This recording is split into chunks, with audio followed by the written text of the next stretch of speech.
con José Luis Álvarez. Es un profesional de muy amplia experiencia en la investigación social y de mercados, una de las personas también pioneras en el uso de las prácticas y técnicas de investigación social cualitativa en nuestro país. Psicólogo social, ha sido docente también en la Universidad Complutense de Madrid y hoy es director de proyectos de la empresa Metra 6, fundamentalmente cualitativo. Bueno, esto ya como por informes más confidenciales tenemos información de que es un brillantísimo conductor de dinámicas del grupo.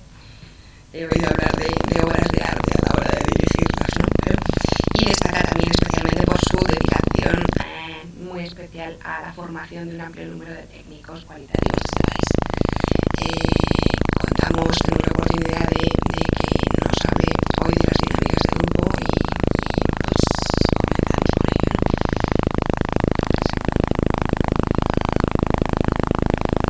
José Luis, queríamos empezar, por ejemplo, para que aproximarte un poco más, ¿cuándo empezaste con todo esto del uso de las prácticas o de las técnicas cualitativas? Comienzo de los 70. A comienzo de los 70. Siendo profesor en la facultad, y yo venía aquí a Metra 6 y hacía trabajos que se denominan freelance. Mi primer trabajo fue sobre brandy. ¿Sobre? Brandy. Brandy. Brandy. Al comienzo de los años 70. Esto se fundó en 65. Sí. Y es muy paralelo a cuando Jesús Ibáñez fundó Aleph, que era prácticamente los dos institutos que hacían cualitativo aquí. En España. Ese es cuando empezó todo esto. Sí, Y los dos, por cierto, de tradición francesa. Sí. ¿Y tú? ¿Qué tradición? ¿Dónde te formaste o en qué línea te formaste fundamentalmente? Hombre, inicialmente con una tradición anglosajona, porque la psicología social es totalmente anglosajona. Y luego descubrí la dinámica de grupos. En aquel entonces yo ya tenía mucha experiencia en dinámica de grupos. Terapéutica. Terapéutica. Entonces yo venía de la clínica. De la clínica. Y entonces yo tuve un compañero que se llama Ignacio Martín Pollo, que daba clases en la facultad y que se trajo a España y fundó 2-3 años después un instituto con el nombre de SYNAPS. Y la tradición de SYNAPS era la tradición estructuralista de la Sorbona, porque Ignacio había estudiado allá. Y leyendo a Ibáñez, sobre todo la tesis doctoral de Ibáñez, yo pensé en algún tiempo en mi vida, no lo llegué a conocer personalmente, pero pensé que me iba a ganar la vida traduciendo a Ibáñez. En serio. Mira, yo lo leo, lo traduzco, incluso más te puedo decir una confidencia. A mí Fasareno me dejó todos los escritos que le había hecho Ibáñez desde Aleph y les hice un informe que era una buena traducción. Entonces, a partir de entonces yo empecé a estudiar lingüística. Lingüística también. Hombre, para entender y para poder manejar el estructuralismo en ciencias sociales, ¿no? Y que yo no, ya me cogía con mis 30 y eso no lo había preparado. Entonces, en la década de los 70, los 80 ya tuve que estudiar eso. Entonces, yo venía de la clínica y de la Facultad de Psicología Social. Es como yo empecé a trabajar esto. Y eso todavía se nota, aunque haya estudiado otras cosas. De las técnicas de investigación cualitativa, ¿cuáles son las que más has puesto en práctica o desarrollado? ¿Fundamentalmente la dinámica de grupos o los grupos de discusión o entrevistas, otras? Hombre, recorres espacios, ¿no? Recorres espacios y fundamentalmente yo creo que solamente hay muchísimas variantes, pero así de fijas hay 3. La tradición antropológica,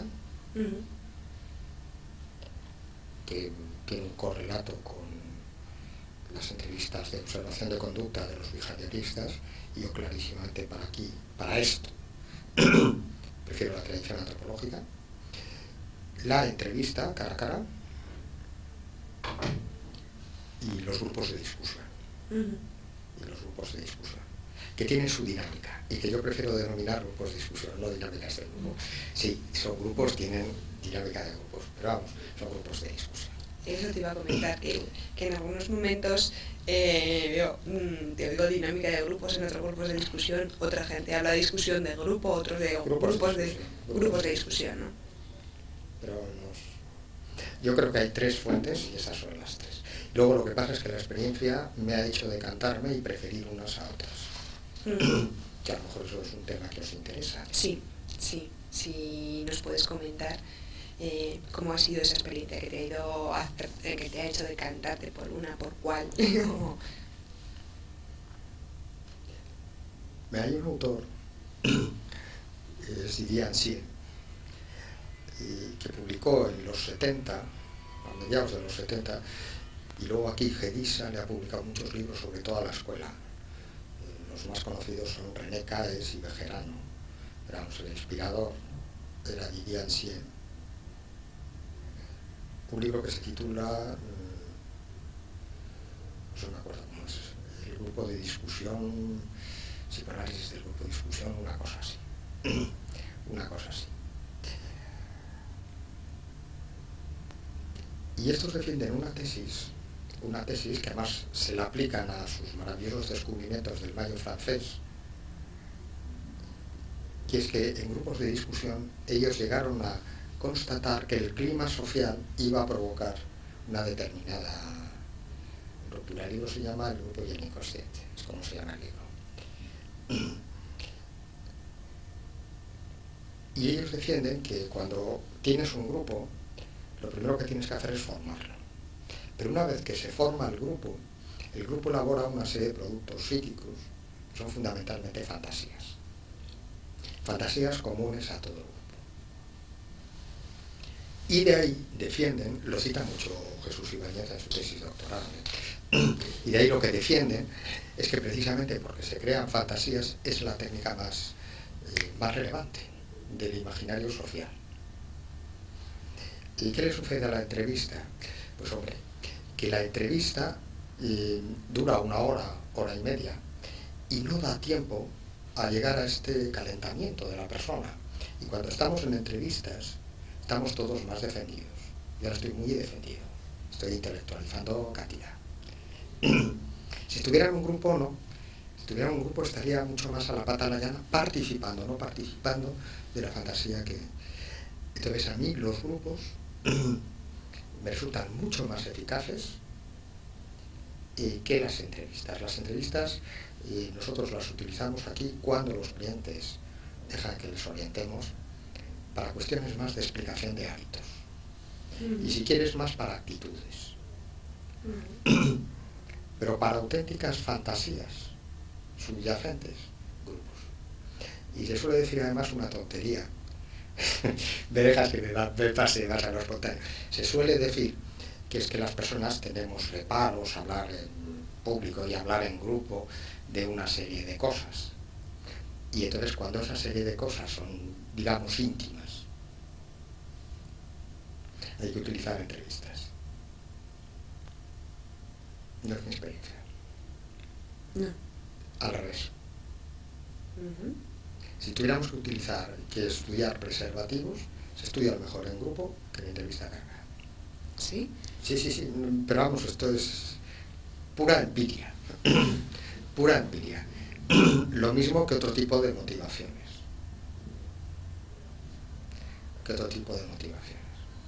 Yo me acuerdo, hay que buscar ejemplos donde esto se pueda ver, ¿no?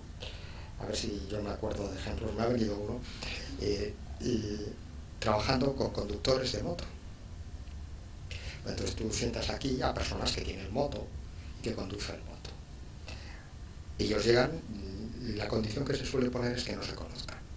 Entonces tú empiezas a formar un poco el grupo y la gente empieza a descubrir que el otro tiene una moto que es una, pues no sé, una BMW y el otro tiene no sé qué. Y entonces se crea un espíritu de los moteros, que es un espíritu absolutamente especial. que tienen un enemigo, que es el padre de familia que conduce un coche los domingos. Entonces, siendo motero, se crea un clima donde ahí el discurso fluye y deja fluir y deja formarse y expresarse la fantasía de fondo. Entonces, que un determinado colectivo está literalmente, pues digamos, paranoico con los pobres conductores domingueros, pues es un mecanismo importante, pero aparece en grupo, no aparece en entrevista. En entrevista te van a hablar de lo práctico, de lo funcional, de no sé qué, de no sé cuánto, y así todo lo demás. En investigaciones políticas, y además es que muy recientes, clarísimamente en grupo, nosotros conseguimos aquí en Letra 6 dictaminar mucho mejor los mecanismos del voto que en entrevistas. Es decir, el grupo es un espacio de transgresión y la entrevista no. ¿Qué se transgrede? ¿Qué se transgrede? La formalidad, la nacionalización, el buen convivir. La entrevista también. Todas estas técnicas se adivinaron o se descubrieron en la entrevista. Lo que pasa es que un psicoanalista necesita 5 años de 4 entrevistas, 4 sesiones que ellos llaman semanales, y eso en investigación de mercado no nos lo podemos permitir. Entonces sí, si yo hablo, se me escapa algo. Entonces el problema, yo me refiero al problema en investigación de corte sociológico y de mercado. Y no nos da el tiempo de entrevista para llegar a todos. No nos da, es decir, y la gente, por lo tanto, nos mantenemos en la superficie de la cebolla, es lo que nos pasa. Y sin embargo, en un grupo, realmente, si lo conduces bien, a la media horita, si está formado el grupo, entonces ya empiezan a surgir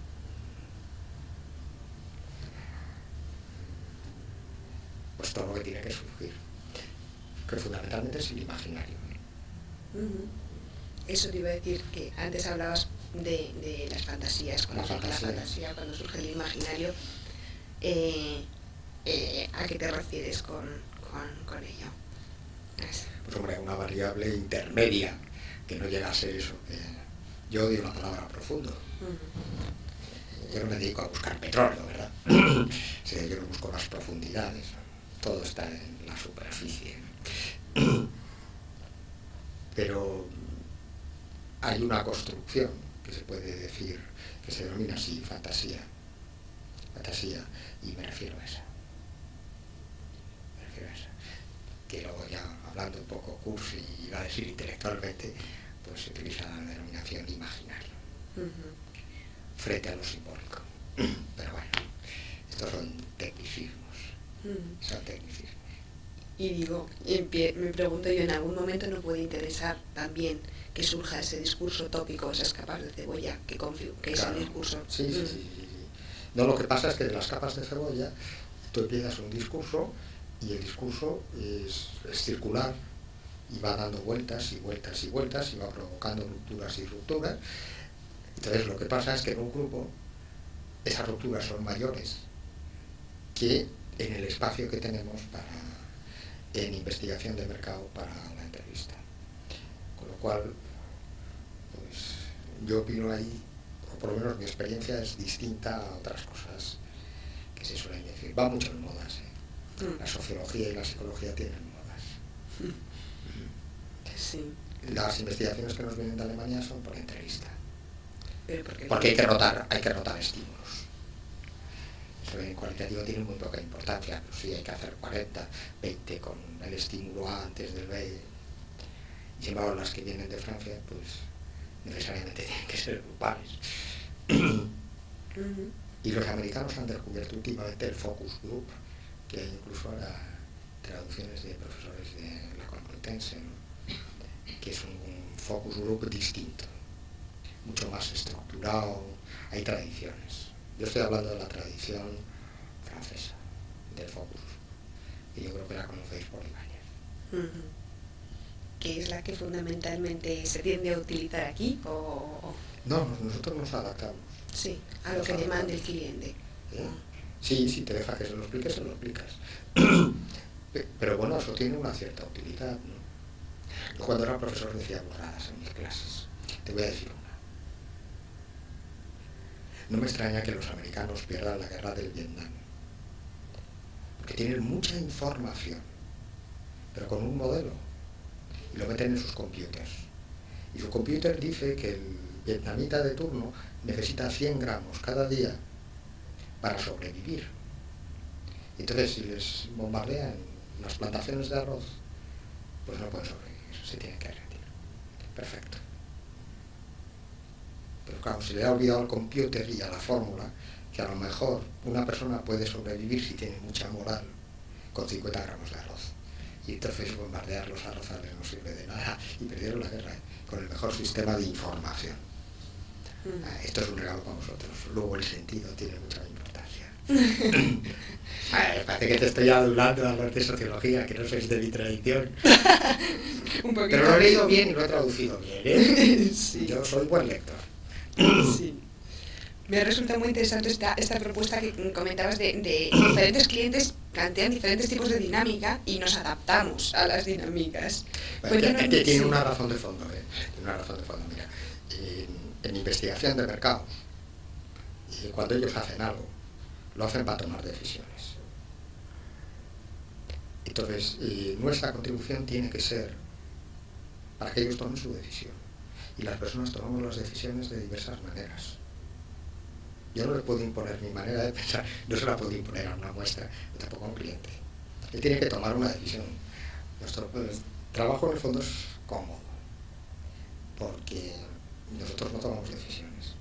Pero el señor que nos contrata sí las toma. Entonces él tiene una manera de tomar sus decisiones, yo tengo que contribuir a ello. Lo más eficazmente que pueda, lo más operativamente que pueda. Y entonces si toman las decisiones, antiguamente se decía cualitativo o cuantitativo, pues mira, hay muchas razones, pero otras cosas, ¿cómo toma usted decisiones? Y en cualitativo pasa lo mismo. Y luego ha pasado, esto ha conocido muchos por modas, ¿no? Entonces ahora donde nos encontramos en un uso masivo del cualitativo para tomas de decisiones muy rápidas de un nivel medio o superficial. Entonces ahí se pueden practicar técnicas mucho más rápidas y dictaminar decisiones. Nos viene bien en tal logo el azul o el amarillo. Bueno, eso se puede preguntar, se puede plantear a discusión y sacar algunas deducciones y ayudarle al otro a decir, mira, el azul, por tal. Que es absolutamente distinto a fenómenos de corte estratégico. Hay investigaciones de tipo estratégico, por ejemplo, de tendencias socioculturales, que eso ya es otra historia. Yo te he dejado una publicación del FIS, esa es una de tendencia sociocultural. Ahí el problema es hemos cambiado estructuralmente nuestro método de consumo y nuestras razones de consumir.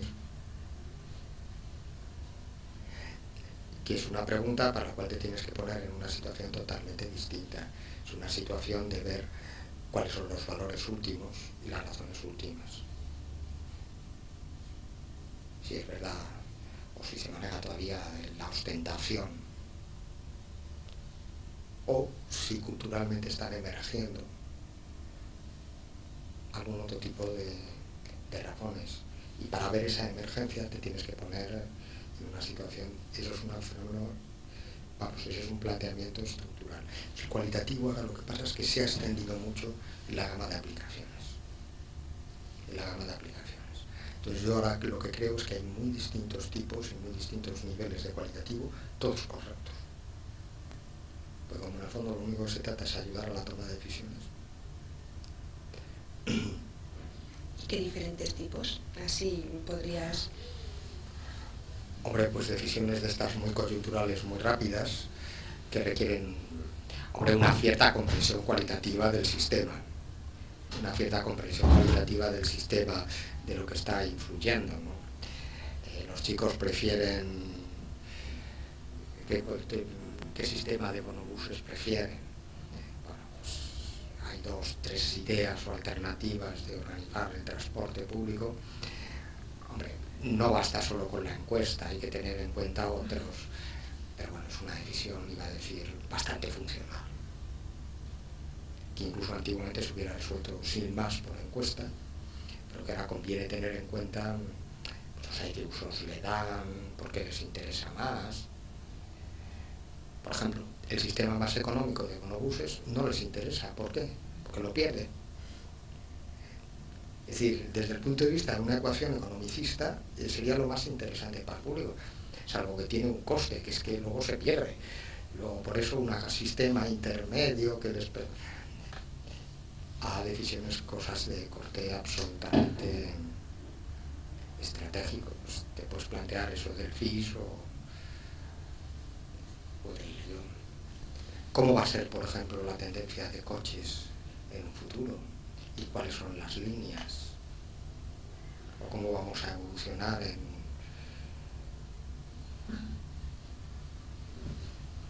No se me ocurre, pero bueno. Y hay muchos niveles, ¿no? Y los grupos de discusión tienen diferente dinámica, diferente planteamiento en función de una cosa u otra, o no, o simplemente es más la elección concreta de la técnica que se utiliza, si grupo, entrevista o encuesta. Bueno, el grupo de discusión tiene otra enorme ventaja, que es mucho más rápido y mucho más barato. O sea, es que tiene todas las ventajas. Todas las ventajas sí se maneja bien. Y no se prostituye. ¿En qué se diferencia? Pues solamente en las veces que tú hablas. O sea, en un grupo de estos de corte más superficial, yo hablo más. Yo planteo más problemas. ¿Qué pensáis de esto? ¿Y qué pensáis del otro? Entonces yo le dejo a las personas a que me hablen, pues un ratito. Sus 7, sus 8 minutos. Y paso a otro tema y paso a otro tema. Ahora los puedo dejar mucho más tiempo cociéndose en su propio discurso. Y entonces, claro, dan más vueltas, porque esto es circular, o dialéctico, que decís vosotros. ¿Qué te interesa de esto? ¿O qué le interesa a tu gente? ¿Qué le interesa a tu gente de esto, no? ¿De cómo se está utilizando? Hay modas. Exactamente. Hay modas. Ahora cada vez se hacen más grupos, el mercado ha subido una enormidad, y cada vez es legítimo el realizar grupos y mantener los grupos a un nivel superficial. Entonces estas técnicas luego te tienes que plantear el tema de la ética. Entonces, un grupo de relativa densidad requiere un esfuerzo psíquico. Entonces a las personas no se les puede pedir ese esfuerzo psíquico si no es por algo importante. Entonces puedes llevar las cosas más superficialmente, pues para decidir entre 2 spots publicitarios, pues se puede hacer, o para explicar. Y luego lo que siga desde los años 80, lo que apareció en grupos de discusión, es una tendencia que de esa se habla muy poco en vuestra facultad. Yo tengo la documentación abajo, es un congreso de SOMAR. Son todo lo que se llama ahora técnicas proyectivas. Y entonces todo eso entró alrededor de los 80 y algo. Ignacio Martín Pollo y yo ya las habíamos hecho y además están publicadas.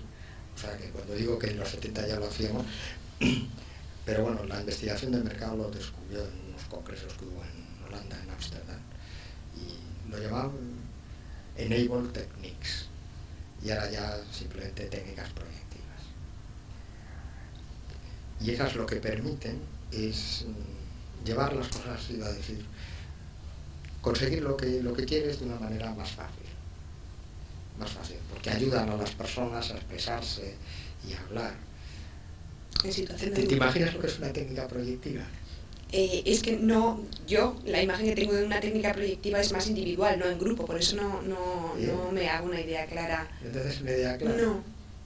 Es tan sencillo. ¿Qué te parece como estoy hablando yo? ¿Como un león, como un tigre o como un rinoceronte ahora mismo? ¿Cómo qué? Porfa. Como un tigre. Explícalo. O sea, sí. Es decir, en el fondo que estoy haciendo, ayudarte, tú has percibido, pues no lo sé, me lo tendrías que explicar tú, pero algo que va más con tigre que con rinoceronte. Entonces, si me lo explicas, probablemente he conseguido, es decir, ¿para qué ha servido? Hacer sacar. Para que desarrolles tu discurso por algo tan absolutamente, iba a decir tonto, como lo que acabo de hacer, ¿no? Entonces ahí el repertorio es muy amplio, es muy amplio. Pero en situación de grupo también, o individual. Esto funciona mucho mejor en situación de grupo. Uh-huh. El grupo es mucho más divertido. Uh-huh. Oye, tenéis que leer a Ibáñez, el grupo es transgresor, me preguntabas antes que por qué. Entonces es mucho más divertido el grupo. Y la gente jugamos. Yo he tenido a generales tumbados en el suelo soñando. Sí. Y me han inventado el coche del futuro. Y además el país publicó hace 3 meses una serie de cosas que tienen ahora los coches que están escritas en informes de Metra 6 de hace 10 años. No todas. Te voy a decir una que no. Que mecánicamente haya piezas de esas que digas el número 24, se rompe algo, tú sacas el bloque como si fuera un mosaico, metes ese número y ya anda. Esa no está. Pero todo lo de los radares y todo eso, más que de sobra. Entonces luego hay que introducir, por lo menos yo en los libros en la literatura que se utiliza en sociología, y yo veo que habláis poco de técnicas proyectivas. Yo no soy un fan, porque yo creo fundamentalmente en el discurso libre, pero es mucho más difícil de analizar y hace falta tener más paciencia, sin tomártelo a lo trágico. La verdad de la vida está en el chiste, freudiano puro. pero luego, sin embargo, realmente para el nivel que nos estamos manejando, y se está pronosticando muy bien, se está pronosticando muy bien. Si yo te dijera que el cualitativo ha pronosticado mejor las pasadas elecciones que los cuantitativos, ¿qué dirías? Que me lo creo. Sí.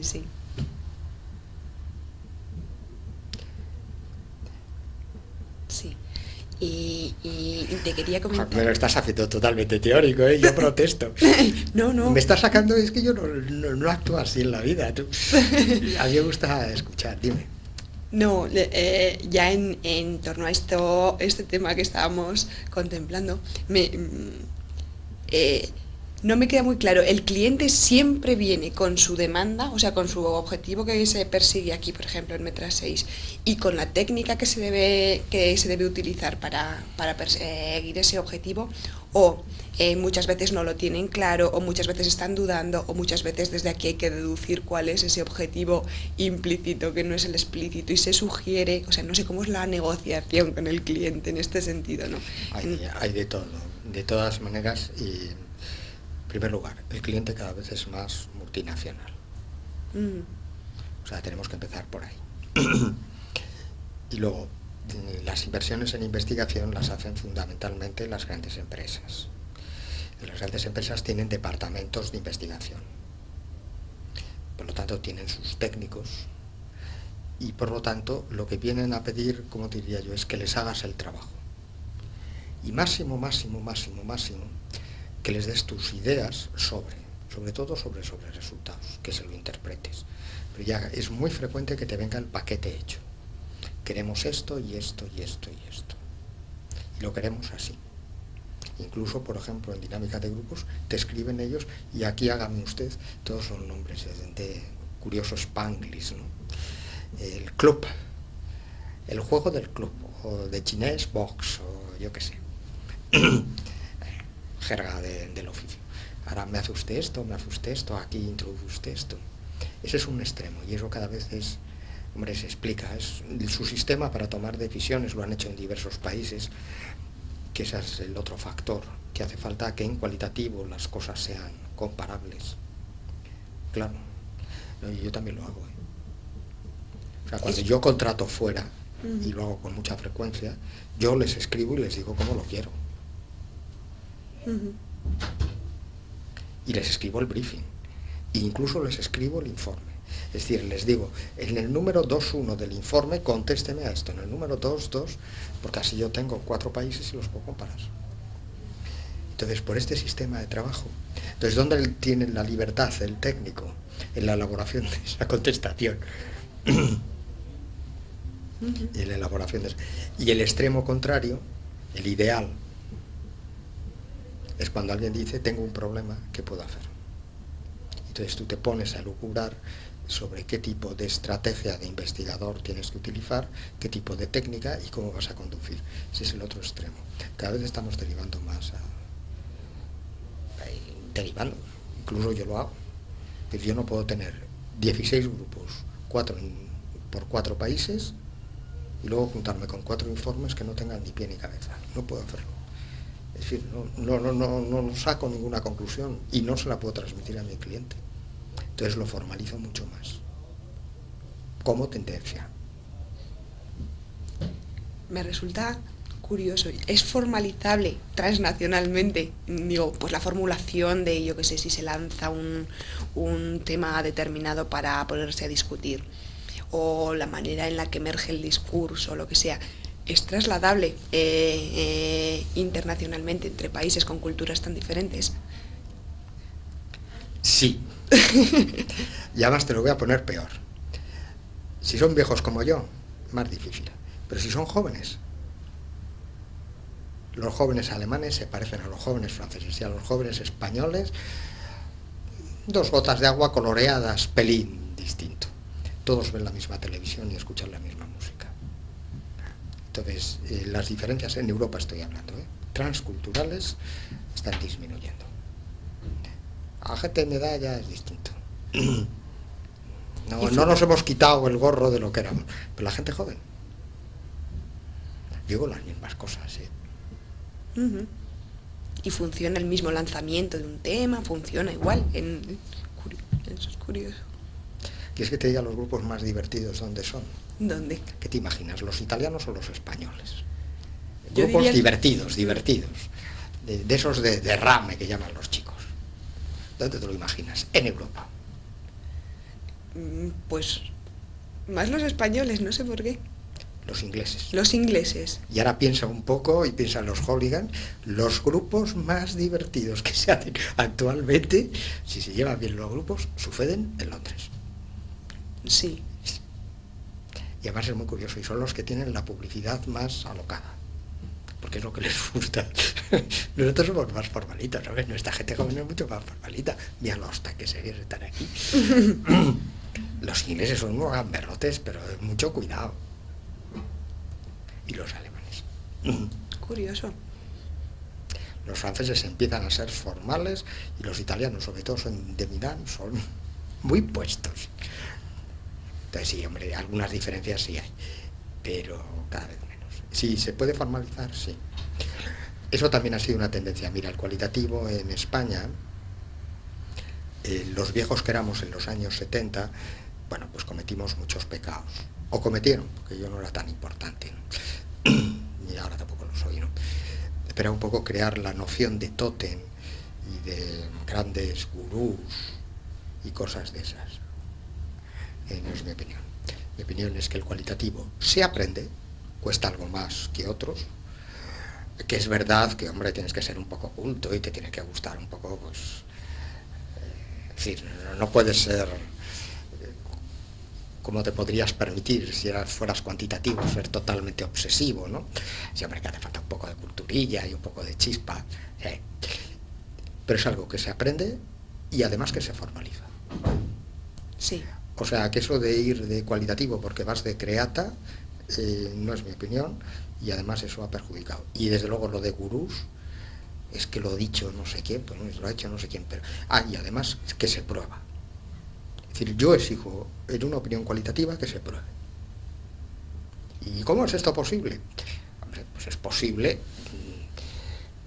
no exactamente la prueba empírica de una serie de cosas, pero yo no puedo, porque llevo muchos años diciendo cualitativo, a mí me parece que, o pienso que, no, pues pruébenlo usted. ¿Cómo se puede probar? Hombre, mire usted, pues sí, por las pruebas típicamente cualitativas, porque usted se ha desarrollado así el discurso, porque la adjetivación ha sido no sé qué, pues es decir, nosotros no tenemos las mismas pruebas de un experimento científico, pero el lenguaje tiene pruebas y los lingüistas piden pruebas y tienen sus mecanismos para ver. Entonces, yo creo que es formalizable, creo que se puede aprender, que no hace falta ser un gurú, y además que lo que decimos lo tenemos que probar. Ahora tenemos que probar sin ser pedantes, ¿no? Que esa ha sido otra de los fallos de nuestra especialidad en los 70. Que es que éramos pedantes, pero horriblemente pedantes. Horriblemente pedantes. Y esto por el círculo, por la oscilación de los círculos. Yo te hice una crítica a la selección que habíais hecho de personas a entrevistar. Porque no estáis entrevistando a gente de empresa a empresa. Entonces ahora, donde están la gente de empresas en el extremo opuesto. Y ahí yo te he dicho, hombre, yo tengo un cierto sesgo más académico, ¿no? Es decir, yo voy a defender cosas que decís en la facultad. Frente a que lo que hace falta es tener un buen brainstorming y lo que salga de ahí vale, se escribe y ya vale. No, esto es algo más serio. Esto es algo más serio. Entonces, ahora el mercado está, la palabra sería trivializado. Trivializado. Se hace mucho, se hace muy rápido, se reflexiona poco, se utilizan técnicas que son muy potentes para ayudar a las personas a expresarnos, que por cierto estudiáis demasiado poco en sociología. No os abandonéis, tienen su utilidad, ¿no? Aunque tengáis y tenga yo también reticencias, ¿no? Pero se puede ser serio, sin ser pedante. Es que el juego de los significantes, mira, el juego de los significantes será adivino. Pero ¿yo qué hago? Hago mi spot en amarillo, lo hago en rojo. Es que esa es la pregunta. No lo puedes trivializar, pero oye tú. De ahí a pasar a hablar de las roturas discursivas por el juego de los significantes, hay un estribo, ni lo uno ni lo otro. Entonces ha habido pecados y eso puede ser un hándicap en el futuro, ¿eh? Es decir, somos muy nuevos y hemos oscilado mucho pasando de un lado a otro muy rápidamente. Muy rápidamente. Y además, yo creo que la peor de las situaciones en esta vida es el triunfo. En esto soy psicoanalítico. Mejor kleiniano, ¿no? Los dioses emborrachan a los que quieren perder, ¿no? Entonces estamos conociendo en el mercado un gran éxito. Sí. Y eso es peligrosísimo. ¿Sabes por qué? ¿Por qué? Porque nos lo vamos a creer. O sea, nos vamos a creer que sabemos. Y esto es la tontería más gorda de las que he dicho yo en esta mañana. Esto es una tontería horrible. Pero éxito no termino de comprender. Éxito a nivel de que se está vendiendo mucho, se está comprando mucho y todo eso. ¿Y se está exportando investigación, por ejemplo? También se está exportando investigación en este sentido. O sea, ¿vienen de fuera a encargar investigación a España? Bueno, ahí hay tres temas. Esa pregunta tiene lo que tú me quieres decir y lo que yo voy a querer decir para esa pregunta, que me parece muy importante, ¿eh? Mira, las empresas españolas venden menos fuera. Entonces quiere decir que nosotros salimos fuera a encargar investigaciones menos frecuentemente que ellos lo hacen aquí. Pero se sale, ¿eh? Piensa en turismo, piensa en coches, es decir, nosotros exportamos, por lo tanto estudiamos cosas de fuera. Y entonces los de fuera vienen aquí a encargar investigación. Sí, encargan mucho. Vamos, todas las multinacionales que nos venden, ellos encargan aquí la investigación para los productos que aquí tienen que vender. Y hay una cosa que creo que es muy importante, si lo puedes trasladar a tu gente y sobre todo a vuestros profesores, ¿no? Mi opinión es que somos un modelo de investigación para afuera. Y mi impresión es que si lo haces bien, tienes cosas que decir en Londres, en París y en Francia. Y además yo tengo mi explicación sociológica de a qué ha sido debido, ¿no? Los chistocos más listos de aquellas facultades de sociología, de psicología y de antropología han tenido siempre becas y ayudas para desarrollar sus especialidades, cosa que en España hasta hace muy poco no había salidas a estas carreras. Total, que los listos, pongamos a Ibáñez, pues los hombres se ganaban el dinero con esto, lo cual significa que el nivel del profesional que se dedicaba en España no tiene nada que ver con el nivel del que se... Esa es la explicación que yo le encuentro. Entonces, nuestro nivel profesional es muy alto. Y yo creo que ellos se han dado cuenta. No todos, pero... Es decir, es difícil que vayas a un congreso y no tengas nada que decirles o ellos te tengan que descubrir. Y eso sí es un mérito de vuestro centro, de vuestra facultad. Hablando yo de este tema en concreto, me gustaría qué carencias o qué potencialidades, pero qué carencias fundamentalmente se observa aquí en la formación de la gente que sale ahora mismo en la facultad. Carencias, o sea, qué haría falta, qué es lo fundamental que tienen que aprender, qué podrían aprender allí, que no se aprende, ¿no? Mira, hay una tontería elemental que te la voy a poner con un ejemplo militar. Entonces, a los militares, pues, si habéis visto películas de estas de guerra, pues los llevan a las academias o los preparan para los comandos o no sé qué, no sé cuántos, entonces los preparan y hacen sus ejercicios y salen muy fuertes los chicos, en fin, todo eso. Pero no han tenido la prueba del fuego. Entonces, claro, un soldado es distinto después de participar en una batalla que después de participar en un entrenamiento. Entonces, es decir, hay un algo absurdo. Cuando nos quejamos desde las empresas de la gente de la facultad, estarán preparados. Lo único que pasa es que no han tenido la prueba del fuego. Pues es lo mismo, si pasa en todas las profesiones. Mira, ahora los quieren, jovencitos, muy jovencitos, ¿eh? Ya vamos por los 18 años. Me voy a poner un poco irónico, pero es demasiado. Con experiencia y con varios idiomas. Bueno, y un mirlo blanco también. Y luego, además, no se puede aprender absolutamente todo, hay que especializarse.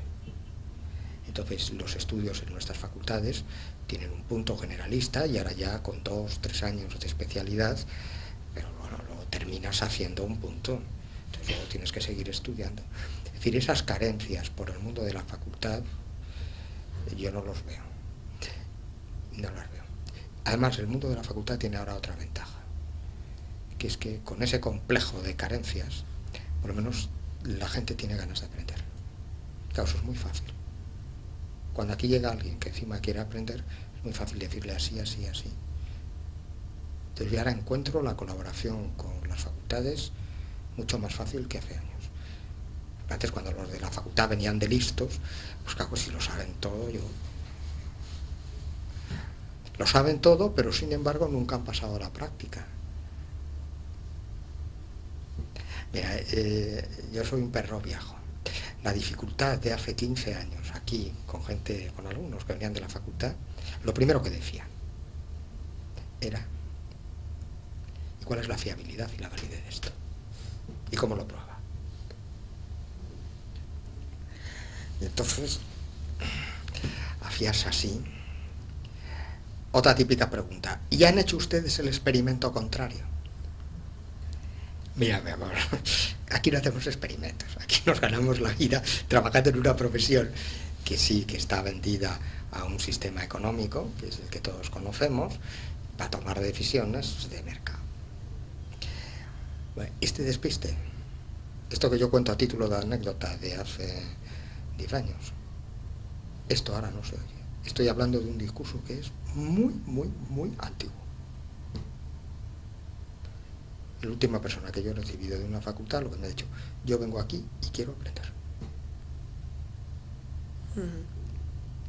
Y yo le dije: oye, pues podemos seguir hablando.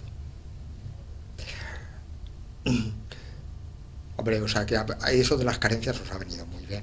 Nos ha venido bien a todos los que venimos de la facultad, porque gracias a eso hemos podido aprender. Pero son menos de las que se dicen. Y a veces usamos unos topicazos. Pues hombre, no, si tienes un soldado y lo has entrenado en una academia militar, pues lo has entrenado. Pero evidentemente no ha participado en ninguna batalla. ¿A qué quieres? Primero lo mandas a la batalla para que tenga experiencia y luego lo entrenas. Es decir, pedimos demasiado. Es una tontería. No, la situación con las facultades cada vez es mejor. Por esta razón. Esto les interesará. Sí. Quería, ahora ya volviendo otra vez al tema de los grupos de discusión para exprimir un poco más el tema del diseño, el diseño de cuántos grupos de discusión, en qué sectores y dónde ubicarlos. Eso cómo se toman las decisiones. ¿Quién toma la decisión? Eso te quería preguntar. ¿Viene también esa decisión muchas veces elaborada? ¿Hay que hacerlo aquí? ¿Cómo se toma? Es la misma historia de siempre. Ya hay centros muy fuertes que toman las decisiones en investigación. Esos centros muy fuertes que toman las decisiones en la investigación es donde yo creo que si somos competentes, debido a esa situación internacional que antes te expliqué, tenemos cosas que decir. Es decir, no vamos solamente de obedientes. A veces sí, pues porque no tienes más remedio, pero la gente te escucha y sobre todo admite que puedes llegar a ser competente. Hombre, lo que pasa es que tienes que decir, mire usted, esto yo tengo una opinión. O las tomamos nosotros. Yo lo que te puedo defender son mis decisiones y ahí hay algunas decisiones que son importantes. Mira, lo primero que hay que decidir es grupos homogéneos, grupos heterogéneos. Entonces mi decisión es muy clara. Si yo puedo, grupos homogéneos. Es decir, personas que participen de un mismo discurso, porque mi objetivo es desplegar ese discurso. Si tú y yo tenemos opiniones muy contrarias, tú y yo luchamos, como si estuviéramos en el Parlamento. Bueno, pues para eso agarramos el diario de sesiones o los periódicos y nos enteramos. Si lo que queremos es que se despliegue el discurso, solamente pensando con matices desde un punto de vista, lo que tú me dices me sugiere, yo no me defiendo, lo que yo te digo te se sugiere y entonces se despliega. Entonces yo prefiero grupos homogéneos. Grupos homogéneos. Entonces hay una mentalidad en el marketing que viene ya desde todas las escuelas de marketing, que los mercados están segmentados. Entonces si los mercados están segmentados, nosotros necesitamos estudiar esos segmentos. Si tienes mi orientación, que es que hay que hacerlos homogéneos para que se despliegue entonces segmentos y por seguridad multiplicado por 2. Es decir, porque pueden suceder muchísimas cosas en un grupo de discusión. Entonces, bueno, pues tener el discurso ese 2 veces replicado, ¿no? Como máximo. Como máximo. Entonces, nosotros hacemos 2 unidades de un segmento teniendo en cuenta que ese segmento está muy homogeneizado. 2 grupos. Entonces, ahora depende de segmentos. Entonces, si resulta que nos interesan, pues no sé, los teenagers, los jóvenes, y luego, pues claro, te salen 6 grupos. ¿Cuáles suelen ser, dependerá del objetivo, ¿no? Pero en general, los criterios más manejados a la hora de segmentar los mercados? ¿Cuáles suelen ser esos criterios de segmentación más utilizados? ¿La edad? La edad, el sexo. Nosotros hacemos los grupos todos mixtos, salvo en teenagers y en niños. ¿Y en niños? Pues las niñas son más listas que los niños. Entonces los niños de 6 frente a las niñas de 6, las pobres niñas de 6 los marean. Y los teenagers, oye tú, porque es que para que se pongan a flirtear, tú deja que se remansen las aguas, si no, siempre mixtos. Entonces el sexo no diferencia, o sea, los muy jóvenes, no hay ninguno. Por edades, los pequeños, yo no aconsejo nunca más de 2 años de diferencia, de intervalo, de umbral, 8, 10, 10, 12, 16. Hombre, el de 12 está todavía jugando al fútbol y el de 16, te he explicado por qué 2 años. Luego ya sí, de 17 se puede llegar a 19, difícil. Pero bueno, de 19 a 23 son los años de la facultad, para un discurso de consumo es admisible, y luego ya 24, 30, 40 o 24, 35, depende de temas. Porque claro, esto lo unifica mucho también los sistemas de consumo. ¿Qué significa esto? Que es muy teórico. Pues hombre, si tienes coches pequeños, pues el hecho de que tengamos coches pequeños, a lo mejor me puedo permitir 7 años de diferencia de edad, porque lo tiene un chaval de 20 y lo tiene también un chico de 27. Sin embargo, para mí cada vez es más importante la clase social. Punto 1. Punto 2. Como la clase social no hay Dios que la mida, es una variable inútil, entonces ocupación y lifestyle. ¿Ocupación y? Lifestyle. Uh-huh. ¿Y qué me ha dicho usted? Pues, por ejemplo, estudiantes de facultad con padres en profesiones liberales. Pero no todos los estudiantes de facultad son iguales. O estudiantes de facultad viviendo en barrios. Entonces yo estoy definiendo una clase prácticamente porque se dedica a unos estudios y porque vive en un barrio o porque vive aquí en Serrano. Entonces yo lo que quiero son chicos jóvenes de 22 años que trabajen en fontanería, que lleven... Es decir, como no me funciona la clase, no funciona. Entonces yo los unifico por ese sistema, es decir, describiendo un poco a qué se dedican, la profesión. Uh-huh. Además, las clases sociales, que antiguamente llamábamos medias, bajas, tienen en este momento más dinero que las que llamábamos medias altas. Además, o sea, que es que ya ese tipo de valores no discrimina. En el fondo porque estoy homogeneizando discursos, porque tienen las mismas experiencias, van a los mismos sitios, bailan en los mismos locales, les interesa, entonces tienen un discurso igual. Es como lo hago. Cuando me dejan. Cuando no me dejan, pues pido grupos de 45 a 55 años de edad. Y trato de decirle a mi campo, hombre, me los vais juntando un poco por el centro. Pues una media de 40, 35. Pero si lo han pedido de 25 a 55, tendrá que haber alguno de 20 y alguno de 50. No funcionan igual las cosas. Uh-huh. Los americanos utilizan mucho la técnica de la confrontación. De la confrontación. Reunir personas distintas en un grupo para que fluyan los argumentos. Bueno, es algo que también se hace. Yo no soy tan partidario, porque eso lo que da es argumentación. Eso no permite, eso que yo llamaba antes, el despliegue ese del discurso. No me digas que no hablo bien. Cuando me pongo... Me estás haciendo hablar cursi, te odio. Yo no hablo así normalmente cuando voy por la vida. No. Solo cuando tengo que ir de listo. Venga, no me fuerces mucho ir de listo, más de experiencia. No, quería un poquitín. Quería este despliegue del discurso. Va, ¿A que queda precioso? Depende, que sí? Depende del número, o sea, porque es que, por ejemplo, lo de... No, despliegue significa que sigues hablando. Sí, es decir, que vas desarrollando. Como si tuvieras una hojita ahí. Sí, pero quiero decir, cuando hay un número de personas determinado es más fácil ese despliegue y cuando hay menos, por ejemplo, más fácil la confrontación o no. O... No. Independientemente es cuando como... piensan igual o piensan contrario. Ajá. Luego viene el problema del número. El problema del número nos hemos metido en un trifostio empresarial y en una trampa, que es que los grupos se hacen siempre con 7 o 8 personas.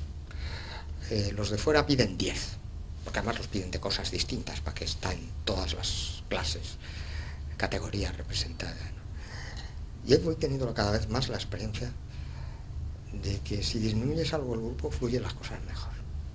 Tienes menos fenómenos grupales, distorsionantes, se habla más y se reflexiona mejor. Pero ahí ya nos hemos metido en unas condiciones que son oficiales y en unos contratos que se supone que tenemos que tener 8 muestras y tal. Y entonces el número, yo cada vez pienso que... Y desde luego salen grupos con 5 personas espléndidos. Pero vamos, eso no es lo que se vende hoy, salvo que se llame minigrupos. Pues sí, con el nombre de minigrupos sí se vende. Bueno, no se vende, te lo piden. Desde París piden a veces minigrupos, se entiende por minigrupo eso. Y luego está el tema de las tríadas, que es otro tema. Bueno, funcionan muy bien. Yo la reducción del número de participantes, muy bien. Pero vamos, de momento es estándar, es 8, es un número, pues no sé qué es. No es bíblico el número ese, pues son 8. Has comentado antes que tratabas de evitar... Hay que vergüenza a mi madre, es lo que me están haciendo, venga. que tratabas de evitar en esos grupos, por ejemplo, de 10 fenómenos distorsionantes que habrá también en grupos más pequeños. ¿Nos puedes poner algún ejemplo? ¿Te acuerdas ahora? ¿Te viene así algún ejemplo de funcionamiento de grupo en el que tengas este tipo de fenómenos que dices, ¿no? Bueno, no, tengo ejemplos, pero están estudiados, ¿no? Uh-huh. Es decir, hay splits grupales, es decir, que los grupos se subdividen. Uh-huh. Que la gente habla con ella, que hay emparejamientos, o luego está todos los fenómenos de liderazgo, pero vamos, estos son y luego la verdad es que, pues claro, tú seleccionas muestras y haces lo que puedes para que te traigan lo que has pedido, pero hombre, de vez en cuando te ponen una persona que está pues mal mentalmente, ¿y qué le vas a hacer? Mal por heterogénea. No, por enfermedad. Ajá. Por enfermedad. Uh-huh. Es decir, que personas enfermas existimos, ¿no? Entonces, de vez en cuando, en una cosa de estas, te viene una persona pues que tiene alguna patología de estas ya más típicamente psíquicas, incluso físicas, ¿eh? Y te perturba. O algún accidente de corte sociológico.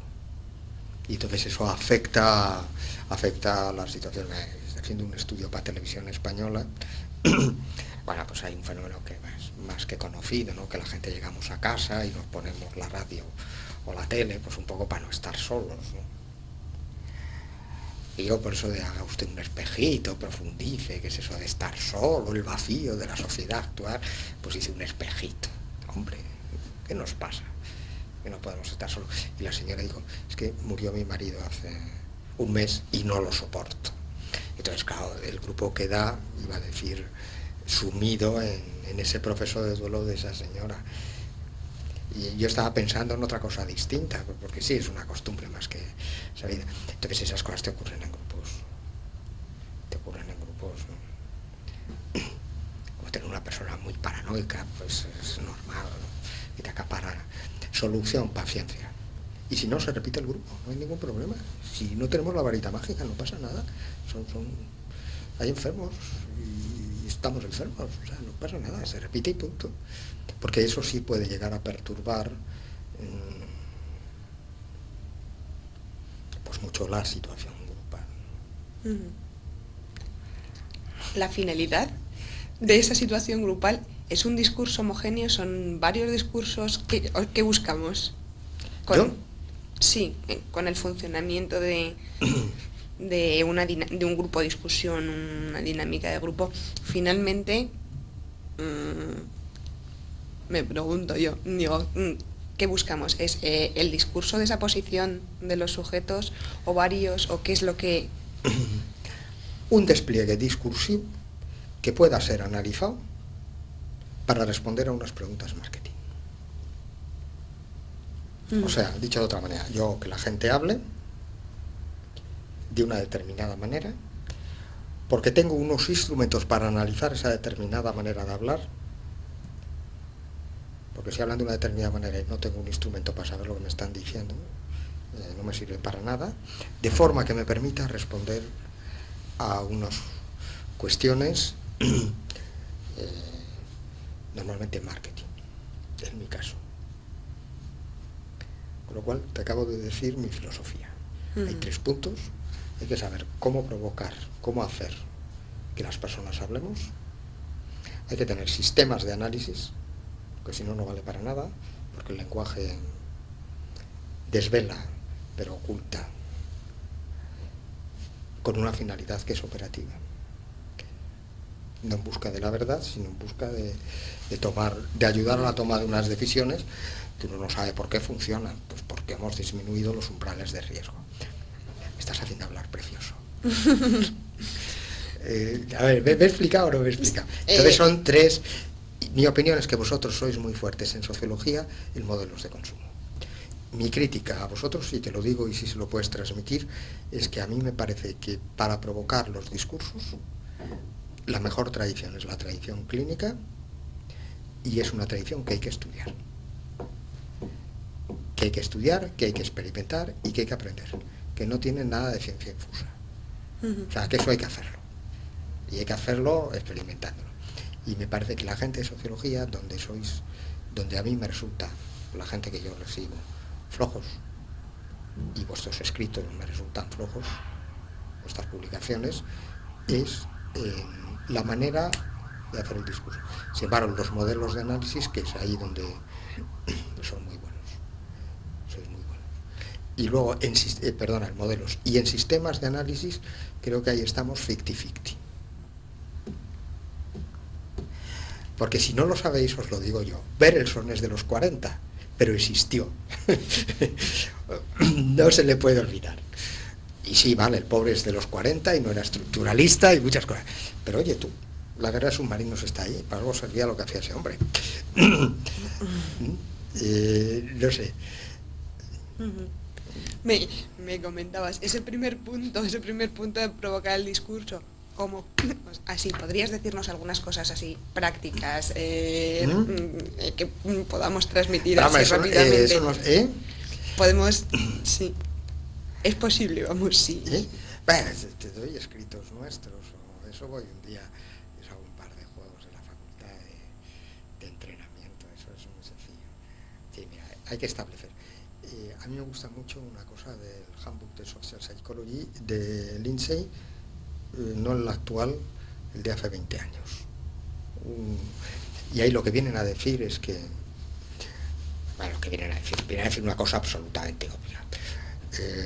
Cuando Adorno escribe la personalidad autoritaria, el esquema de la personalidad autoritaria es una escala, luego coge los dos extremos y luego les hace entrevistas. Y cuando les hace entrevistas tiene que llamar a clínicos. Cuando los de Kurt Lewin organizan el T-Group en Bethel, lo hacen 2 años. Descubren que hay algo que no sé qué, que les llama poderosísimamente la atención, y si eso lo descubren en el 46, 47, en el 48 llaman a clínicos para que les ayuden a elaborarlo. Es decir, la sociología y la psicología social aplicada ha acudido a la clínica en una serie de técnicas, por lo menos para empezar a desarrollarlas. Entonces, estas técnicas, desde mi punto de vista, o vienen de la antropología o vienen de la clínica. Pero no son antropología, pero no son clínica. Entonces tenemos que aprender lo que esos señores hacen y luego transformarlo. Porque la situación de un grupo de discusión sobre, sobre comida rápida, pues no es la situación del señor que se va quejando de un síntoma a un especialista. Pero si el especialista tiene una determinada orientación, lo que va a hacer es que le hable del síntoma, y lo que yo tengo que hacer sobre los de comidas rápidas, hacerle hablar de comidas rápidas. Entonces tengo 2 situaciones que tienen una cosa en común, que es que hay que hacer que el otro se explique, vamos a dejar de hablar en raro, y desarrolle, y que en ese desarrollo le ocurran roturas, porque es donde se va a ver dónde está la madre del cordero, pero en una situación clínica donde es por deseo del que va de paciente, o en una situación de industrial donde el deseo es nuestro, queremos vender más. Y al pobre le importa 3 cominos, el hombre lleva su vida, tengo que invertir en la situación. Y luego hay toda una serie de reglas y de cosas, de todas maneras las he escrito. Y de todas maneras no tengo ninguna dificultad, nunca hay tiempo. El problema es el tiempo, y luego no hay que ser fantasioso. Entonces se puede decir lo que uno piensa. Yo pienso así. Pienso que hay que experimentar, pienso que hay que aprender a hacerlo, pero luego hay que aprender a hacerlo. No me conozco a nadie que haya aprendido nada en una demostración o en un pequeño cursillo. Yo antiguamente les pedía a todos mis colegas, ahora ya lo he dejado de hacer, porque ha cambiado el clima social. Pero les decía, tenéis que tener una experiencia terapéutica como pacientes. Me importa 3 cominos la técnica que elijáis, es decir, la orientación, me da lo mismo. Porque es la única manera de constatar en qué consiste eso de que te hagan hablar. Me da lo mismo. Porque hay muchas escuelas, ¿no? Y hay luchas entre escuelas y todo, me da lo mismo. Y decía, mira, es que les tenemos que hacer que nos hablen. Y lo que pasa cuando tú intentas que una persona te hable, lo vas a conocer muy bien si tienes la experiencia personal. Tenla. ¿Con quién? Mira. Ahí no soy beligerante. Ahora ya lo digo menos, pero mira, más se me ha escapado. Pero lo sigo pensando. Lo sigo pensando. Que por cierto, así lo descubrió Ibáñez. O sea que tampoco estoy inventando nada. Ya te dije por teléfono que yo no era un inventor. Ibáñez cuenta él esa experiencia. Por lo que cuenta, lo interrumpió demasiado pronto, para mi gusto. Sí. Hace falta un poco más de experiencia. Y esto está muy largo, ¿eh? Venga. Sí, cuando quieras, vamos, sí. Su entrevista si la sirve para algo. Mira, hay que trivializar un poco, venga. No, me quería hacer referencia también al tema del contacto. ¿Tenéis contactadores aquí profesionales? Sí. Tenemos toda una red de campo específica para esto. ¿Y conocen normalmente los objetivos de la investigación o no? Simplemente se les da los criterios y... Se les dan los criterios. Se les dan los criterios porque, bueno, es un equipo profesional, pero por muy profesional que sea, no es técnico. No es técnico. Entonces, yo suelo decir que todas estas técnicas tienen una base en común. En todas se desarrolla angustia, como motor fundamental de la técnica, ¿no? Entonces, captar a una persona para esto también se desarrolla. Entonces empiezan mucho de public relations. Entonces nosotros tratamos de hacerles conocer lo que necesitan conocer. Pero si les explicamos el problema, podemos hacer que el otro venga predispuesto. Porque como el contacto anda bien, hazme el favor, te vas a encontrar con otras personas, no tienes que explicar mucho, ¿no? Y bueno, pues se ganan su vida con esto, pero es un esfuerzo. Entonces lo que impedimos es que se les pase información, consciente o inconscientemente. Pero claro, yo puedo tener mucho miedo por el grupo, por el problema que voy a tratar. Si las digo que es un problema de alto riesgo para mí, lo mismo se ponen ellas nerviosas y me ponen al otro nervioso. No sé si me explico. No he terminado de entenderlo. No, que las cosas se transmiten porque se transmite por información o se transmiten los sentimientos. Entonces, por ejemplo, que tampoco digo que es un tema que no me preocupa o que es un tema de riesgo, tampoco. Porque si digo que es un tema para mí de riesgo, entonces ellas quedan, no les digo el tema ni les doy mi valoración. Me arriesgo. Y mi riesgo consiste en repetir un grupo, tampoco es tan grave. Y el tema de la profesionalización de los gruperos, que dicen, lo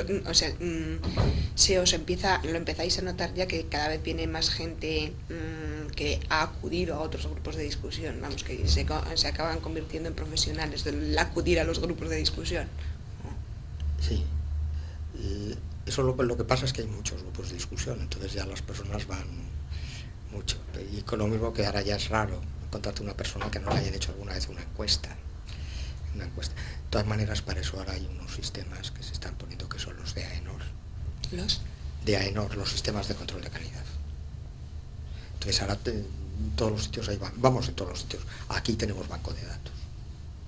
O sea, aquí una persona que viene, en primer lugar hay que declarar la hacienda, porque tienes que pagar por ella, pero luego tenemos un banco de datos del día que vino, el motivo por el que vino, y evidentemente cuando llega una persona, lo primero que se hace es consultar ese banco de datos. Esto el señor lo manejan aquí en el piso en donde estamos.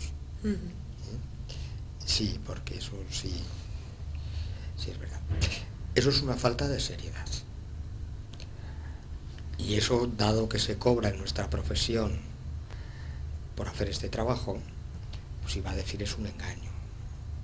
Es que no sé cómo es la palabra técnica, pero es un robo.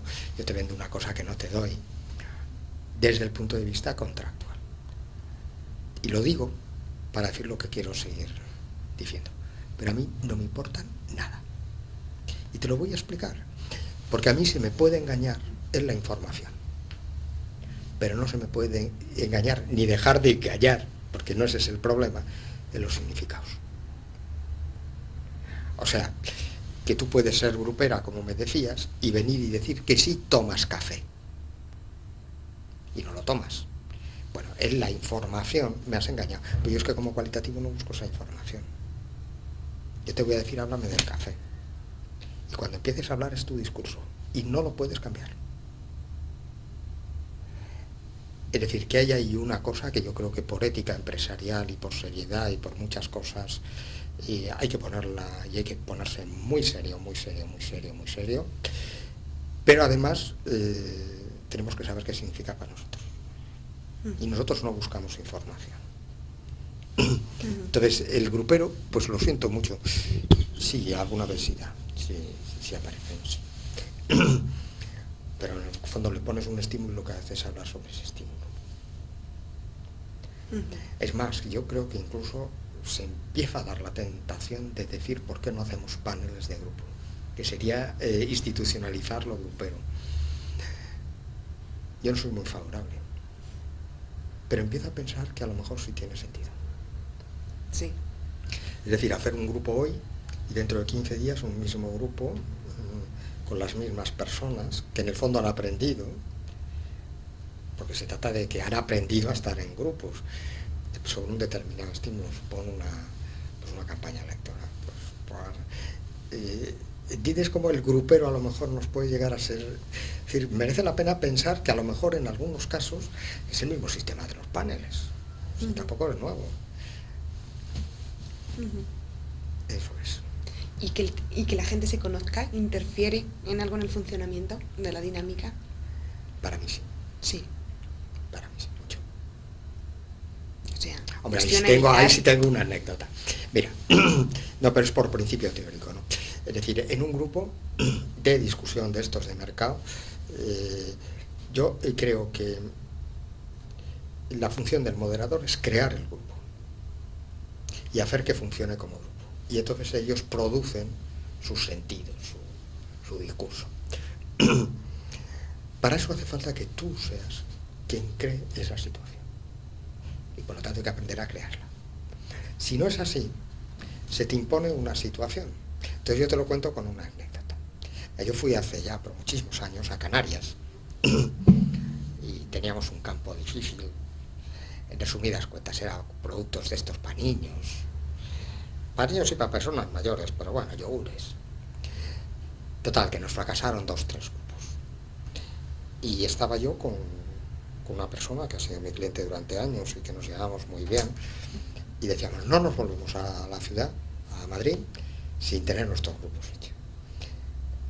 Entonces agarramos a las personas de Metro y dijimos, mira, donde sea. Y entonces pues fuimos a colegios y fuimos a bloques de viviendas altas, ¿no? Y mira, aquí seguro que hay vecinas, aquí seguro que se puede coger a una vecina y decir, mire, organíceme usted una merienda cena en su casa, tráigame a las personas.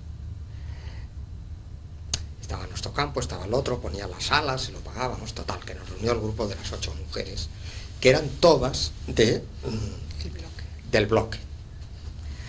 Entonces yo empecé el grupo por el sistema estándar. Estamos aquí reunidos, intenté hacer grupo. Ya me callo. Entonces empieza uno a hablar y dice, pues a mí lo que me parece de esto, no sé qué, no sé cuántos, no sé qué, no sé qué. Y la salta inmediatamente otra persona y dice, mira, tú aquí eres la forra del edificio. Por lo tanto, tú aquí estás, pero te callas. A ver, ¿qué había pasado? El grupo tenía una estructura previa, me preexistía. Entonces yo le hago funcionar libremente y empieza a funcionar libremente y entonces se subleva otra parte del grupo y dice, no, aquí su rol es tal y tienes que comportarte como tal. Y te hemos invitado, pero para que te estés calladita. Es decir, me ha metido toda la estructura. Estoy diciendo otra cosa, sin embargo, esto con estructura es fenómeno para clima de empresa. Porque claro, diagnosticas cuál es la estructura informal, apunta para mercado, y yo prefiero, por estas interferencias, pues entonces el discurso ya no es libre. Para empezar me he perdido porque esa señora utilizaba o dejaba de utilizar. Pero además la otra va a decir que lo utilizaba para decir que es más. Es decir, por pura rivalidad, no sé si he contestado. Todos esos son problemas técnicos. Oye, tú, pues esto es un curso de facultad, venga. y has comentado que comenzabas a crear grupo de la forma estándar. Estamos aquí reunidos. ¿Hay una forma estándar por la que sueles empezar a crear grupo? ¿Así? Sí. Sí. ¿Cuál? A ver, ¿cómo podemos tú y yo formar parte de un grupo? Digo, psicología social, ayúdame un poco. Porque tenemos algo en común, que puede ser un punto que dispare la cohesión, o todos los fenómenos que subyacen a la cohesión, por ejemplo, a la fantasía propia. ¿Y cómo se crea un grupo? La fórmula no es mía, es de Muchuelle, enunciando algo vivido que tengamos en común. Yo vuelo. ¿Haces muchos viajes en avión, Araceli? ¿Podemos hablar de nuestra experiencia en avión? Es decir, haciendo presente el punto sobre el cual se puede crear una cohesión, el punto sobre el cual podemos hablar del viajar en avión. Es decir, tendremos que crear la cohesión entre nosotros, pero tenemos un punto. Pues si no, no hay grupo. Si no, no hay grupo. Es decir, si no tenemos, un grupo es un conjunto de personas entre las cuales se establecen unos determinados fenómenos, y hay que establecerlos. Y la vinculación con ese discurso concreto que se persigue de un determinado producto o de un determinado color. ¿Cómo se va desde esa creación de grupo por lo común hasta esa toma de decisión final? Me estoy ganando mi vida. Me encantaría hablar contigo de las experiencias en los aviones. Tengo un pequeño regalo para ti. ¿Podemos hablar durante hora y media así, muy pacíficamente? Y lo más importante es que ahora me he callado. Porque si sigo hablando, tú no te disparas. Yo he planteado la situación, te he pedido tu ayuda, te he ofrecido una cierta compensación, que es la menos importante. La más importante es que al hablar tú sola te vas a calentar, y luego me he callado. Lo importante es haberme callado. Vamos, lo importante, lo que sigue después es haberme callado. ¿A lo largo de toda la dinámica, callado o no? Yo tengo más o menos directivo. Yo tengo algunas que sí, pero depende. Puedo introducir. Antes sí dice una tontería de jueguecito, para que...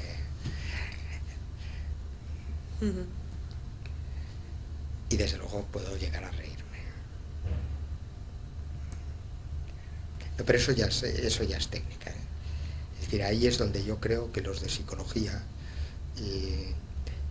hemos tenido y hemos podido aportar más. Teóricamente es a lo que nos dedicamos. Mientras que, por ejemplo, nuestros modelos de consumo ahora tienen una asignatura, pero cuando yo era profesor en la facultad no existía. Ahora ya tienen esa asignatura. Los mejores modelos de consumo son sociológicos.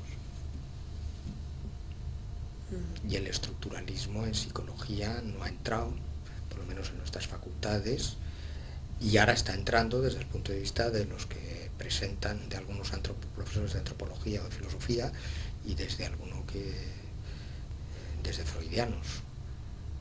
Pero nosotros éramos behavioristas puros y duros, es decir, el estructuralismo en los años 80 en mi facultad no existía, y en la vuestra sí, con grandes representantes. Esos son los pros y los contras.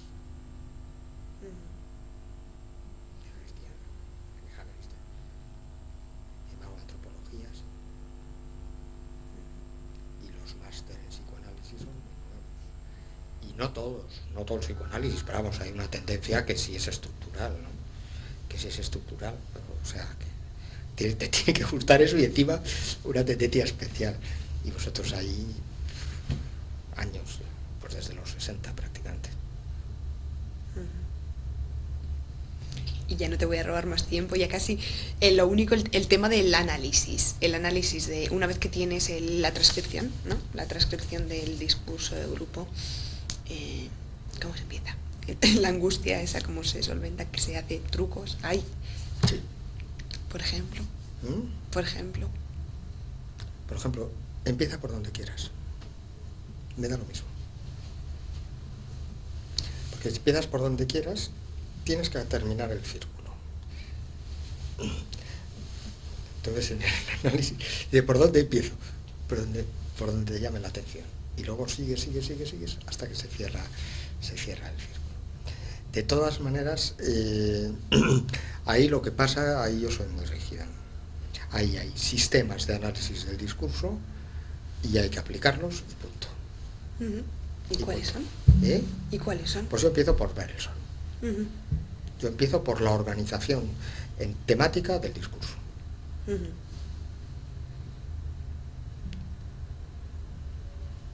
Y luego, una vez que tienes eso organizado, no necesariamente transcrito, no necesariamente transcrito. Mira, hay clientes, los clientes oficiales piden que se transcriba todo.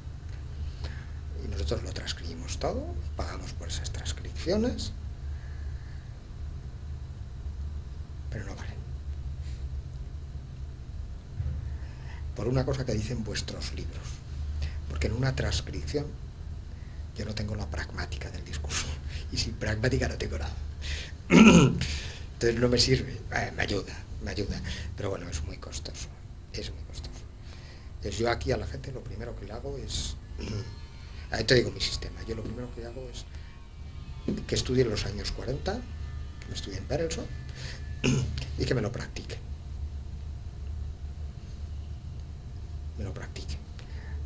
Y me lo practiquen con preguntas abiertas de encuesta.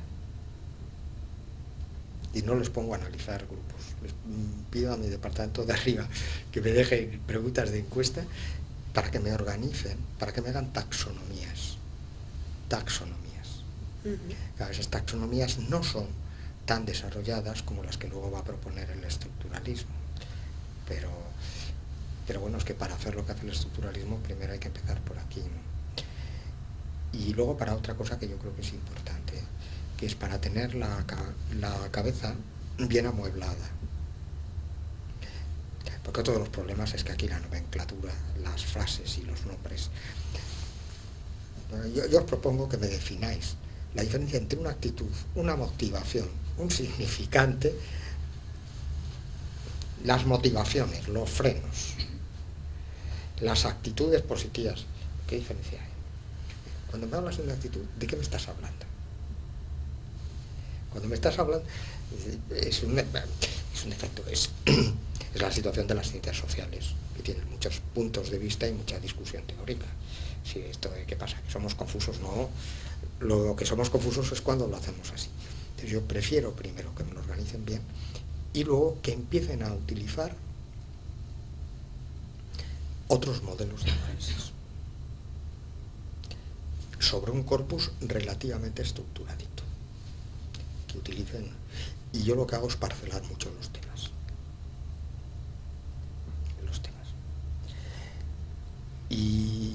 y quitar la angustia, porque las personas nos repetimos más que valemos. Yo no sé cuántas cosas he repetido en esta hora, pero se podría sintetizar en 10 minutos. Entonces da lo mismo la parte de la entrevista que empieces, porque seguro que lo he dicho ahí todo, y si algo me falta ya te lo vas a encontrar luego. O sea, se trata de exprimir y de ser muy clarito en un apartado y luego ya se complementa absolutamente todo. Pero es, por ejemplo, un caso típico donde yo sí creo que hay una sistemática. Resulta muy difícil explicar cómo, es decir, nosotros hacemos unos esquemas muy grandes que si quieres verlos te los enseñan estos ahora. Mis colegas, ¿cómo lo organizas? Mira, lo organizas así. O te enseñan sobre PCs cómo han recogido frases dichas sobre una determinada cosa, y entonces ya una vez que tienes esas frases bien dichas y están bien, taxonomía viene de la biología, de hacer clases de Darwin, cogiendo florecitas. Bueno, tenemos 10 florecitas de esto. Ahora ya sí tiene sentido el que agarres la frase y metas un análisis lingüístico. Organices un organización. Claro, si no lo haces frásicamente, sino que tienes otra orientación, busca la otra orientación también. O hazlo.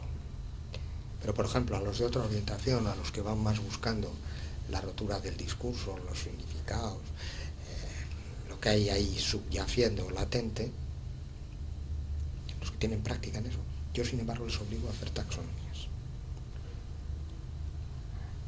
sencilla razón de que yo he tenido aquí en mi empresa informes de todas las escuelas. Entonces, te voy a decir un par de burradas. Si tú me dices que yo como conductor me voy a comprar un coche deportivo, porque en el fondo lo que busco es el falo, tienes toda la razón del mundo. Bueno, eso evidentemente lo puede escribir un psicoanalista. Insensato, insensato, esto no lo escribe, pero es a título de ejemplo. Pues puedes tener toda la razón del mundo, pero es absolutamente inútil. Porque por la misma razón me puedo comprar un alta fidelidad. Entonces lo interesante, es decir, el problema concreto es por qué, cómo se me convence a mí de que me compre un coche deportivo, cómo se convence a mí, pero por ostentación y, pues claro. Y la ostentación en términos analíticos sería la presunción del falo, la persecución del falo. ¿Y eso para qué sirve? ¿Cuál no significa que sea erróneo? Significa que no es suficientemente determinante. Punto 1, pero punto 2, si voy yo de tan psicoanalista, a lo mejor me he olvidado una diferencia de 3 millones en el precio. Y a lo mejor yo puedo estar muy loco, pero los precios tienen su importancia. Es decir, hay otras variables a las que no he prestado la atención. Entonces, lo malo de los especialistas, nos fijamos en determinadas cosas y olvidamos otras. Entonces, muy sistemático dentro del sistema que se va a seguir, pero luego, sin embargo, revisado con otros enfoques. La razón es que diciendo lo del falo, en el fondo no doy la explicación. Es que no se busca la última explicación, ¿vale? La última explicación es la muerte, es horrible. Cuando tú vas a un médico y le dices, dígame la verdad, doctor, que te estás esperando. Dígame la verdad, doctor, porque te mate. Que te diga, no, gravísima, 2 meses. O sea, son pretensiones que tenemos que a veces son de risa, ¿no? Y sin embargo, el tema puede estar en otra cosa, por ejemplo, en el precio. Entonces, claro, los expertos en psicoanálisis pues se dedican a una cosa distinta a nosotros. Los expertos en semiótica, por ejemplo, entonces tuvimos aquí 6 años de semiótica. Semiótica, Gray más, al pie de la letra. Al pie de la letra. Pues de acuerdo, tremendamente útil. Pero no se puede luego aplicar, pero no me basta con un informe semiótico. Porque a veces me pasa lo mismo que he dicho, me resultaba más fácil explicártelo en psicoanálisis. Voy a ver si le intento una explicación en semiótica. Si mi modalidad es el poder, o mi modalidad es el saber, cuando estoy hablando de sopas, ¿cómo lo estoy modalizando? Pues puede ser muy importante. Pero a lo mejor lo que pasa es que estoy presumiendo de habérmelo estudiado, ¿no? Entonces cada especialista, y vuelvo a las andadas, marketing no tiene especialistas. Es decir, no hay una teoría de analizar el mercado, el discurso del grupo, lo tenemos que robar de otros. Y ese es nuestro riesgo. Entonces yo hago que se subdivida en unidades, y luego esas unidades te planteas esto por dónde es abordable. Y lo que pasa es que eso implica también cómo llevas el discurso. Cuando yo hice unas entrevistas sobre jerseys, yo dije, mira, aquí metemos el sistema de la moda de Barthes. Entonces, como yo pensé que íbamos a meter el sistema, como análisis, el sistema de la moda de Barthes,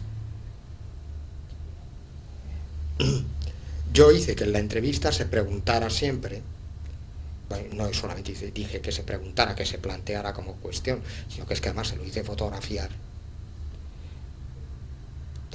todos los tipos de jerseys que tenían en casa. Me lo trajeron con fotografías. Pero además, hablando del jersey, pues yo decía que la entrevista había que conducirla. Bueno, ¿y este jersey que te has decidido ponerte esta mañana? ¿Has pensado con qué pantalón? A ver, lo del sintagma y el paradigma, ¿me entiendes? Es decir, si decides analizar por un sistema, luego lo que pasa es que tienes que manejar la entrevista por el sistema que te lo facilite. yo no sé si es suficientemente claro el ejemplo que he puesto. Entonces yo tuve que meter en cómo llevar la entrevista algo que me permitiera luego manejar pues un concepto lingüístico tipo BART, presentado así a los sociólogos en la revista Comunicación por BART para que nos enteráramos, divulgado mejor dicho. O sea, me condiciona, pues si en un grupo no me callo, me van a salir mucho más fenómenos dinámicos, muchas más roturas del discurso. Y por lo tanto tengo que estar preparado para hacer un análisis más de tipo dinámico que si hago otro tipo de intervenciones. Pero aquí todo se come la cola. No es inocente. Yo no puedo tener un discurso y luego analizarlo. O por lo menos lo puedo tener, pero es muy difícil. Es mucho mejor facilitártelo. ¿Y cómo uno predetermina a priori qué tipo de análisis va a hacer para pensar cómo va a hacer la dinámica? O sea, eso... por el objeto. No. Por los gustos. No. Por la experiencia. Es decir, si yo tengo 10 grupos, en el primero no sé cómo voy a hacer las cosas. Y ahí después del primer grupo, máximo del segundo, si he tenido suerte, entonces modifico la manera de llevarlo y hago un análisis. Es decir, pero tú te tienes que poner ante un fenómeno, oír el discurso sobre ese fenómeno y decir, aquí me parece que lo que mejor iría es esto. O me parece que por aquí conseguimos responder mejor. ¿Se va haciendo eso en la práctica? O sea, se coge un grupo, se celebra, o se analiza previamente para después... No hace falta analizarlo, Sobre el funcionamiento. La intuición la tienes antes. Si se hace, pues hombre, muchos de los grupos que se hacen en esta empresa, yo hago los 2 primeros y el resto me los hacen. Y yo digo, mira, están conmigo y decimos, lo vamos a hacer así.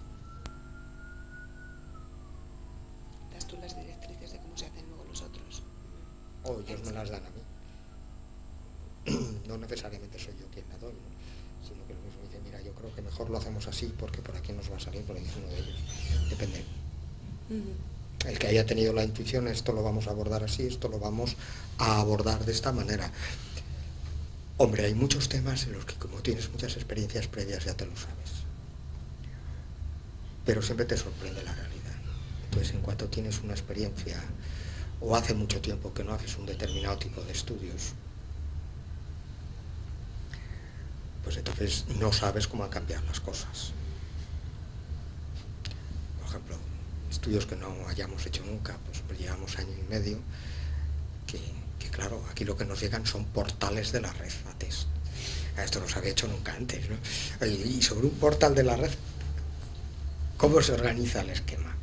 Pues tienes que estar empezando al comienzo por tanteo y error. Esto en la teoría también lo dice Ibáñez en su tesis doctoral, Cuando habla de análisis, también lo dice. Es como la Biblia, lo dice todo. Lo dice todo. Y habla de eso, de imitar un modelo o crear un modelo. Bueno, aquí fundamentalmente, yo por lo menos en mi vida, he imitado modelos.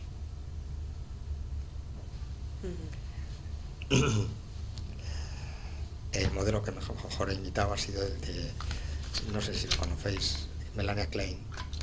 Melania Klein era una psicoanalista de una escuela muy especial, la escuela inglesa. Y luego esto se aplicó mucho a clima de empresa, que distinguía entre la posición depresiva y la posición esquizoparanoide. Entonces, eso ella. Luego los de la Tavistock Clinic lo aplicaron a empresas. Los de la Tavistock Clinic de empresas, en Suecia y tal. Entonces había empresas esquizos y había empresas, las familiares, más de corte depresivo, el abuelo se ha muerto, el padre se ha muerto, hay que matar a la padre. Y lo tienen muy elaborado, Si yo te dijera que los productos femeninos y masculinos, pero vamos, cuando yo lo hice, que era hace 20 años, femeninos, de higiene, limpieza y maquillaje, se pueden organizar perfectamente en los que corresponden a la esquizoparanoia, para no mancharme, para no infectarme, para estar sana, y los que pertenecen a la decoración o a los mecanismos de restauración de la depresión, del objeto perdido, o sea, todo el maquillaje. El maquillaje es un antidepresivo, vamos, y una negación de la vejez y todo lo demás. Y sin embargo, la limpieza, pues si no tienes nada más que ver los anuncios, no salen los bichos y sale la mujer muy deprimida. Entonces era absolutamente organizable en el esquema de Jack and Menzies, que lo toman directamente de Melania Klein, perfectamente. Y se entendía perfectamente todo. Y servía para algo, además. Porque servía además para decir que el maquillaje de día iba a difuminar a los blancos y que la orgía iba a venir por las noches como moda social, porque durante el día trabajamos, entonces el maquillaje iba a ir por unos extremos que además se han impuesto, los colores de un algodón. Tendría yo que demostrar que eso lo he escrito, y lo he escrito. Lo tengo abajo, porque sin embargo, por la noche sería otro tipo, que es el máximo colorido, el máximo despipora. Bueno, pues total, una teoría podía explicar. De todas maneras, es que tus preguntas son ya temas un poco de... Yo te puedo contestar cómo los abordaría, pero entrar en el detalle es entrar en una clase. Y me habéis hecho polvo, pues esto es una clase. Esto es una clase, nos ha aburrido aquí. A mí me parece... decir que es muy interesante, que es que si no me siento depre. Venga, tú. Pues... ¿Insistes? No, yo ya termino. Yo ya con esto termino, que ya me parece que ya me he pasado. Nos hemos pasado de tiempo, ¿no? Sí. Pues nos hemos pasado mucho. Sí. Sí. Bueno, si os sirve para algo. Segurísimo. Para algo, pero es excesivamente teórico, ¿eh? A mí Sí. me gusta que esto se vea. Es decir, esto es una cosa que se puede racionalizar y es muy útil racionalizarlo. Por aquello de Kurt Lewin. Si no hay una buena teoría, no hay nada. Pero es que además lo que os tenéis que convencer es que esto se hace y funciona. Porque si no todo se queda en predicar y no dar trigo. No. El mundo de los negocios es dar trigo, no es predicar. Sí. Yo no sé si os ayudo. Lo que pasa que para eso muchas veces se necesita realmente estar, hacer, participar y tener la experiencia, ¿no? Sí. Sí. Bueno, tenías algo. Venga. Nada, yo me he quedado cortada totalmente. ¿Por qué? No. No, es que nos estamos extendiendo mucho y Sí, no. te está saliendo más una clase, una visita a un especialista. Y hablando de los... Bueno, que... Sí, pero... ya, pero si hay algo que decir es que esto es posible, que sí hay que trabajar, no demasiado. Es una especialidad que se puede aprender después de la facultad, con mucha solvencia, 4 o 5 años. Se puede llegar a ser un buen especialista. De gurús, nada. Que luego además hay que ultra especializarse, no todo el mundo podemos saber de todo, yo no sé de todo. Uh-huh. Y que después de todo lo dicho, hace falta sentido común. Sentido común. Sentido común. Pero no me empecéis por el sentido común. El sentido común es el disfraz de la ignorancia. Primero se estudia mucho y luego además hace falta tener sentido común. Pero eso de que esto se hace con sentido común y unas puñetas. Esto se hace con técnica. Como se opera apendicitis con técnica. No se hace con sentido común. Eso es una majadería. El que además haya que tener sentido común es obvio. Estás loco. Yo tenía... Oye, dejamos ya el sermoncito. Sí, venga, tú, venga. Lo damos por terminado, ¿no? Venga, muchísimas gracias. Muchísimas gracias. Esto podemos tener una copia, ¿no? Sí.